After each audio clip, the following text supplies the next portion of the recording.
Risen from the ashes to school the masses. Hello everyone, welcome to another edition of the Scholars of Wrestling Show. I'm your man behind the microphone, Scholar Jeff. To my right, is Scholar Tarek. What's up, sir?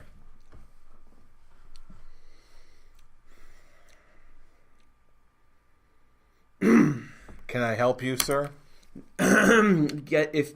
I'll start acknowledging you when you get the introductions right. Okay, well, I guess I'm doing this on my own then. I'm waiting. I am not. Must you? I must. I told you this as long Scholars of Wrestling Champion, Scholar Tarek. Well, hello everyone of the internet. That is right. I am the Scholars of Wrestling Champion, Scholar Tarek. And of course, this one here. Hello, Scholar Fool, Scholar Jeff. It's nice to have you back at least. Granted, it was such a great show last week with yours truly taking the control of this fine show. I hate all of you. You hate all of me? Yes, I hate all of you. Well, all of me hates all of you. It's just hurting you, isn't it? The fact I could just keep going with this and it just won't stop. Because like I said, Scholars of Wrestling Champion for a long time. Until that belt gets taken away, and never. For the sake of all of us here, I hope it does. You know what gives me solace? Even in the fact of not having a belt due to predicting wrestling trivia.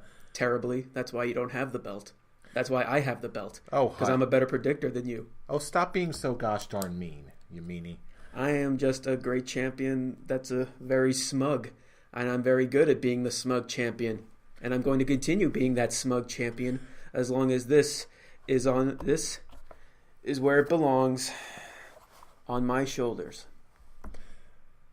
But you know what really does give me solace? The world of wrestling. Because that's why we're all here, right? We're all here to talk wrestling, enjoy everything that the world of wrestling has to offer, at least for the week. But one thing that I really do enjoy is just all the different crazy things that happen in the world of wrestling. And we're going to get right into them with a little segment I like to call Backstage News. Indeed. We should just go ahead and peek behind that curtain as we do every week and check in on a little Backstage News. News.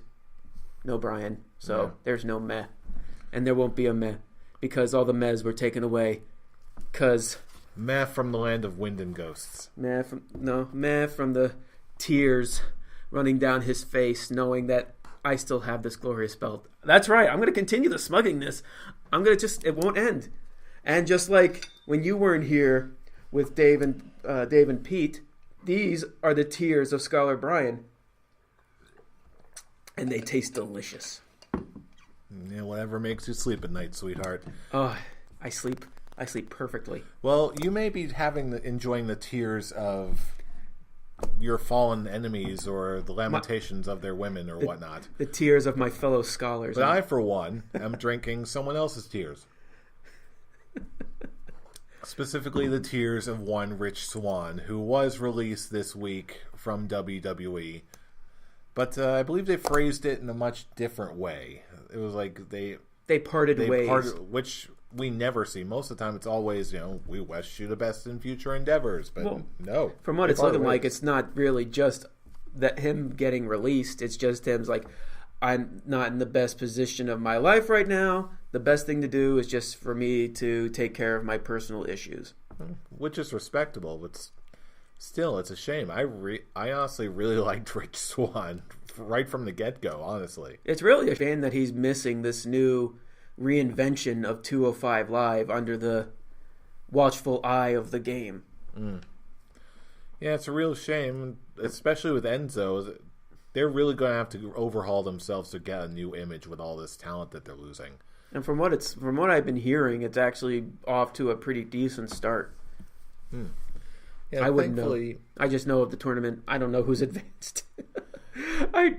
There was that one point when I was really intrigued of what's going on with 205 Live. Sadly, that ship has sailed again. So whenever I learn, it's what I read. Yeah, this is one of those things where the more I hear about what's going on with 205 Live, and the more I really want to keep watching it and finding out what's going on, because it seems like it's really getting good again. So I guess if there's one good thing that can really come from all this, that of Rich Swann parting ways or being released, however you want to call it, that it reminds me that, you know what, they still care about 205 Live. WWE as a whole still very much cares about 205 Live. And again, as long as there's that proper support, there's going to be definitely something to watch. Unfortunately for, people like me, we're going to be short Rich Swann specifically, so thankfully not short on talent as a whole. So. You still got Noam Dar. Yeah, true. He's the PowerPoint guy, right? Yes. Yeah. And Jack Gallagher. Mm-hmm. I love that you have to ask me that.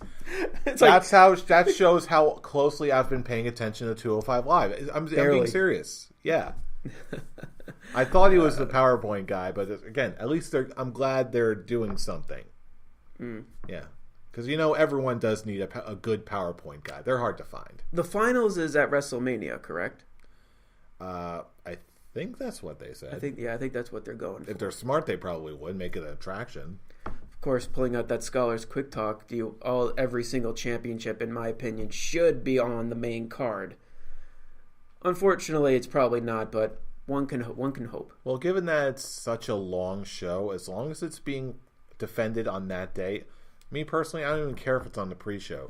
Defend every title, give that match a little bit more meaning, even though it might not be considered by many to be a marquee match. I'm just looking at the fact of how the Neville-Austin Aries match was looked at, or barely looked at, last year. I feel like these guys deserve a lot more viewership, but I'm not really one to say that, since I'm just as much a hypocrite not watching it as well.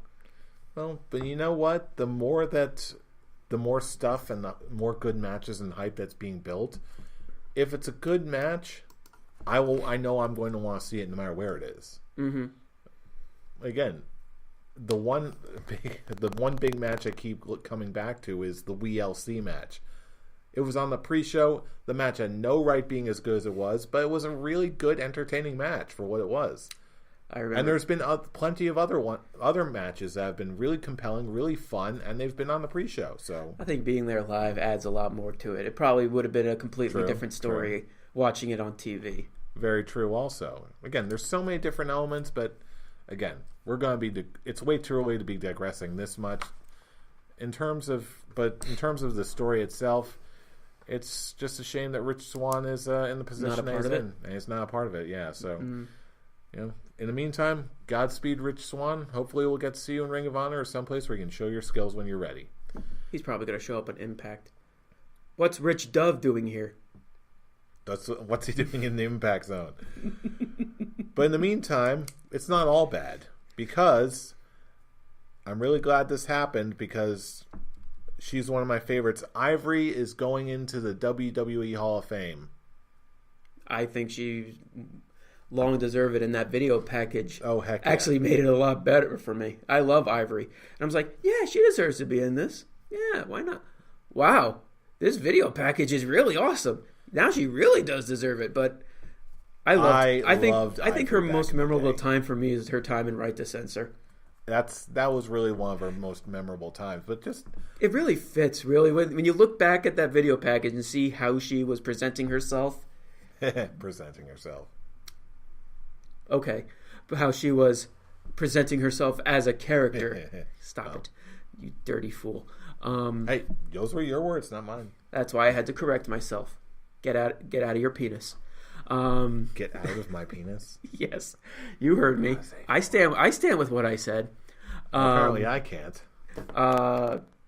She looked like the person who would show up being the ones like, I want to fight for women being more than just scantily clad eye candy for wrestling fans. And when it's reached that point today. But you know what, though? I just liked her because she was different. She was different. Like she came from that school of, yeah, we need to have some women who can actually go, and then we get the models or whatever. Even then, even as a wee scholar, I could still tell that, you know what, there's something different about Ivory, and honestly, to me, it just made her more compelling of a figure.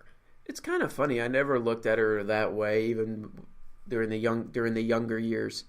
But I always did look at her as, like, the best way to really put it is like the mom of the women's division. You know what I mean?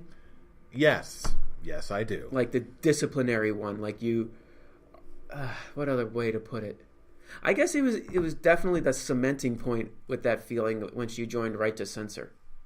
Mm-hmm. Where she was the one is like, us women deserve a lot. We're better than this. I know where you're going with that. That's really all I got. But yeah, and I actually totally forgot she was a defending champion against China at Mania. You forget? Oh, I didn't forget. Oh, I'm like, as soon as I saw that in the video package, excuse me, I was just like, holy shit, yeah. Mm-hmm. She did face China at 17. That was very, God, I can't believe I forgot about this. Mm-hmm. I never forgot. I'm not sure what that meant. I seriously never forgot that. I have genuinely been an Ivory fan for pretty much as long as I've been watching WWF, to be honest with you. It was weird at that time during that like Attitude Era with Ivory. My woman of choice was Tori. Yeah, and honestly, and it's not just because she was girlfriends with Kane at a time period. Well, to be fair, she also was a very good-looking woman. Mm-hmm. And that's sort of what was going on. It's like you had like a whole bunch of like bombshell women who looked like way like what you typically consider like model pretty, but you know, Ivory was a very attractive woman in her own right, and she could go. That's what made her more. Even then, that's what I'm talking about when I say even I noticed the difference, and I appreciated it, to be honest with you. I respect you. And also that booty. She does have a nice booty. Yeah. But yeah, I know we're kidding. And then you pull out the Right to Censor logo.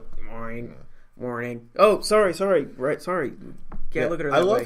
Honestly, I love how she played that character like that. Oh, she played it perfectly. Yeah, but in so many of the backstage like shoot interviews I've heard after the fact, apparently she was like such a huge flirt backstage.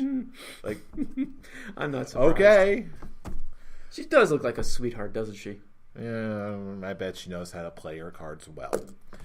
But anyway, again, Ivory, absolutely a worthy addition to the Hall of Fame.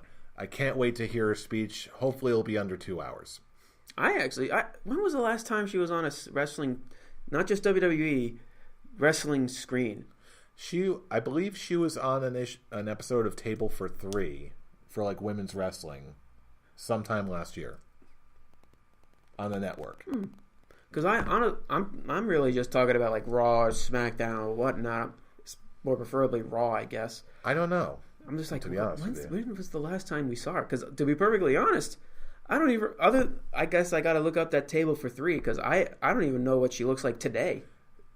She pretty much looks the same, to be honest with you. She looks good. So, again, I would love to see her in the Women's Royal Rumble next year, but you know, who knows what sort of shape she's going to be in. If she's going to be, she certainly looks the part, but is she going to be ring ready? Who knows? I don't know. Probably more ring ready than Lita was.